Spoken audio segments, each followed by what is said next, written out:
for those who, honestly speaking, what you are working where you are, like 50K they are paying you, 60K, and you can actually go back to your parents' axis or an elder relative axis and still under 60K or more. Please just pack your bag and go back home. So if you know where this is, it means you are actually a tribes member and that you watched my last video.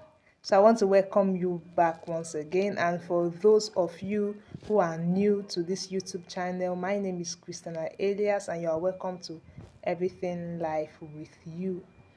I want to thank you so much for stopping by, and for everyone who is part of this community, I want to say I love you. Thank you for sticking with me. Thank you for being a part of this community. Actually, today we'll be discussing something very sensitive: postgraduate life. You see, what I want to say might sound very controversial. It's very unconventional, but it needs to be said because we have a lot of youth who are struggling and who are dying, permit me to say, under the weight of adulthood. And no one is giving them permission to find a way out or ease their stress. So today we are going to be talking about that. There is the expectation that comes with adulthood, especially when you are done with college or university, depending on the country you are watching from. People get their own houses. People begin to pay rent. People begin to cater for their feeding and stuffs like that. But what if I told you that really it don't has it doesn't have to be that way? Because you see, in order to keep up with expectations of society, people are dying. Like, young people are crashing under the weight of adulthood.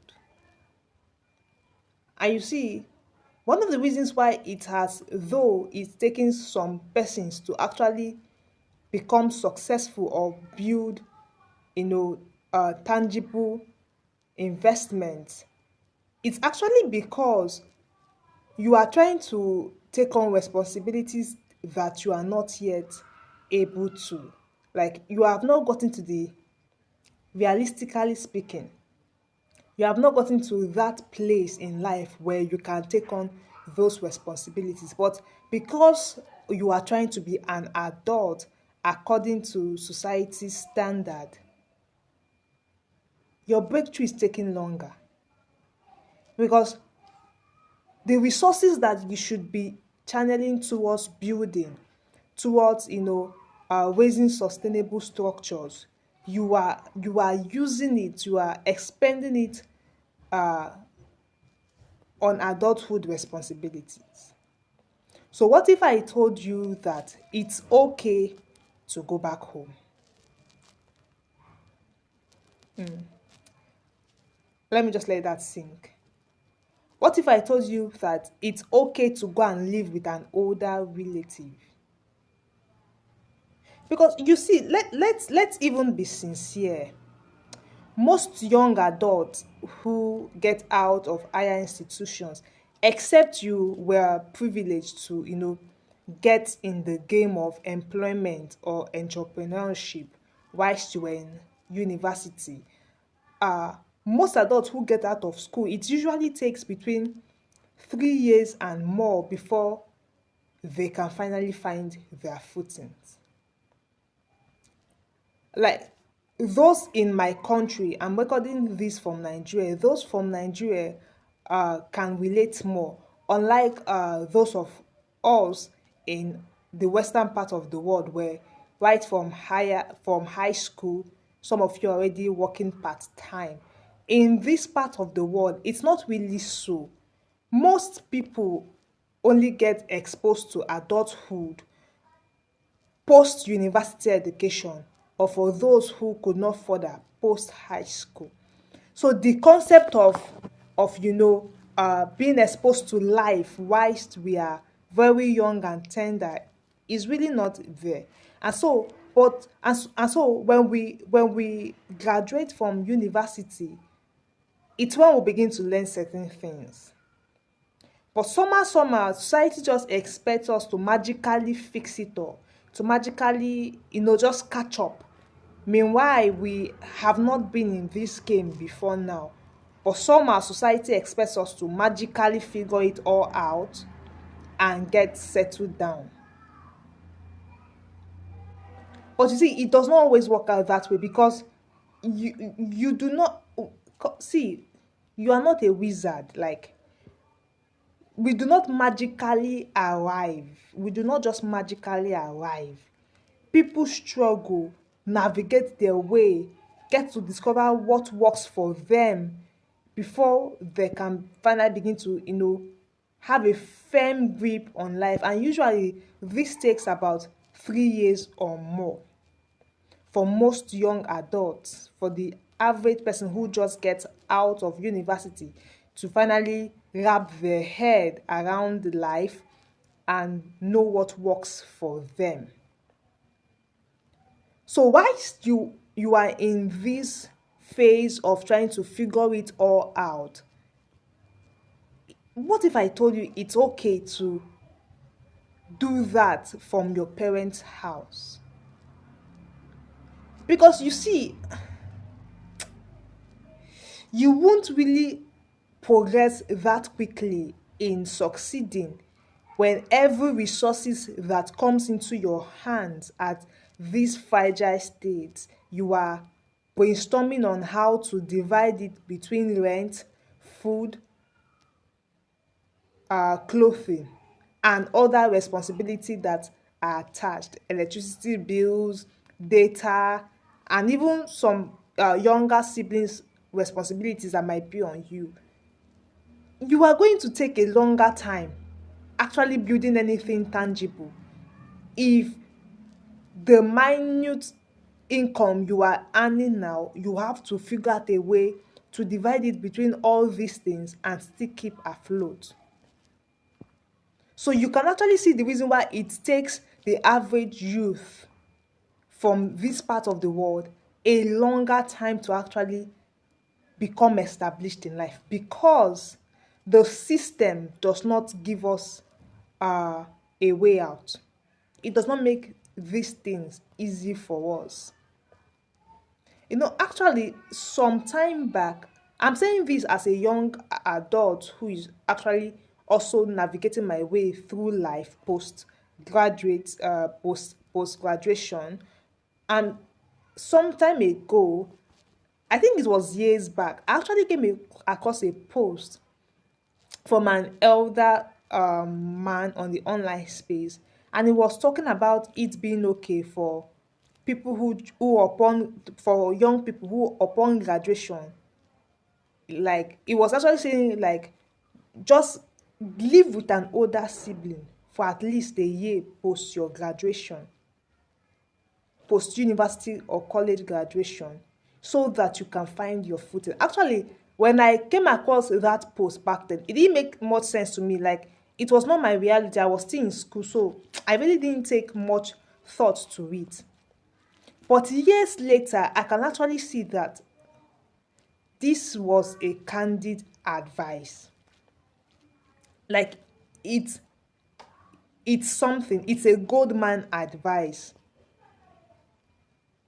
It's wisdom. It's just wisdom to actually live in, either with your parent or an elder relative, for at least a year after graduation, so that you can save and find your footing.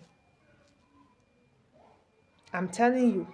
Because you would even find a lot of young people who want to start up businesses, and they would have to it would have to take them a longer amount of time before they can even save up anything tangible to start pursuing their own dreams or their own visions.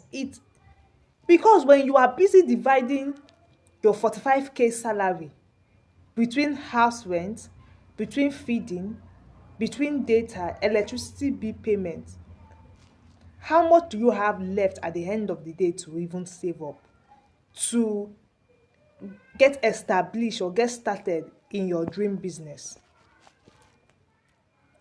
So you can actually see the cycle that a lot of us are running around. It's okay. Like, it's okay. Now, I'm not talking to those who they were privileged to already be in business and have been finding their own food right from university. I'm talking to those fresh out of school who, like, this is your first time.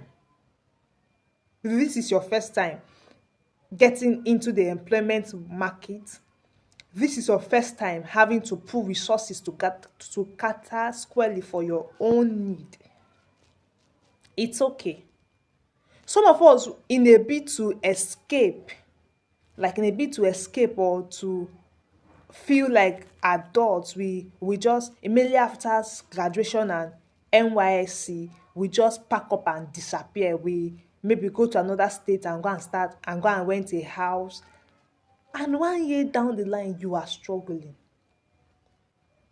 But you're at the same time, you're also thinking, how can I now go back and say I want to go and stay in my parents' house?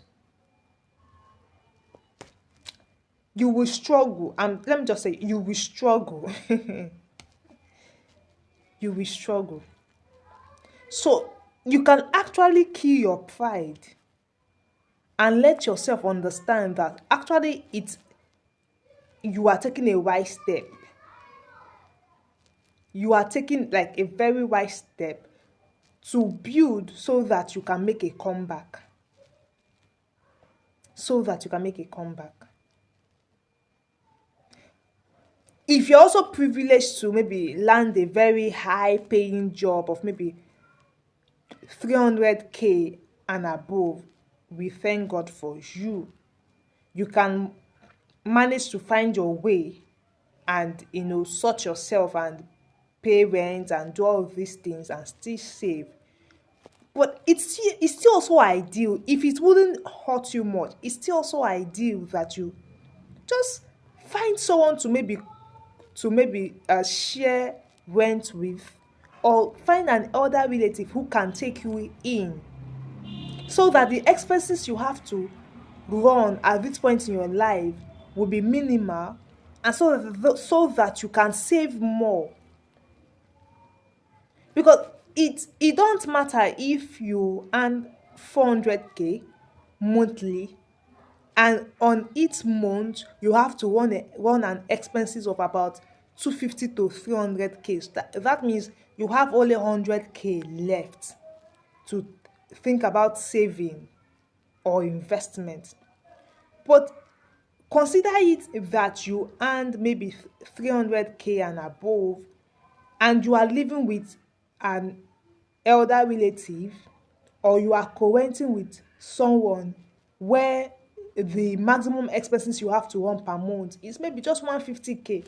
You actually see that you have more to live on, more to save. So I'm making this video to just talk to anyone out there who is struggling. Like, it's just wisdom. I just want to release wisdom to someone. It's okay to take shelter so that you can grow a firm footing. It's okay, except if peradventure there are no such opportunities where your parents are, or maybe where you have an elder relatives. Perhaps there are no much opportunities as where you currently are. It's okay to just keep on going, but it's also wise if you can find someone to co-rent with, so that you can split rent. Yes, so that you can split rent. And for those who, honestly speaking, what you are working where you are, like 50K they are paying you, 60k, and you can actually go back to your parents' axis or an elder relative axis and still earn that 60k or more. Please just pack your bag and go back home. Pack your bag and go back home and save yourself, please. But I really just wanted to drop this because we really need to save ourselves. It's okay. It's okay. It's a wisdom for someone. It's a wisdom for someone. So, and I hope this helps you. I hope this helps you. Thank you for tuning in. Thank you for being part of this community. See you next time. Bye.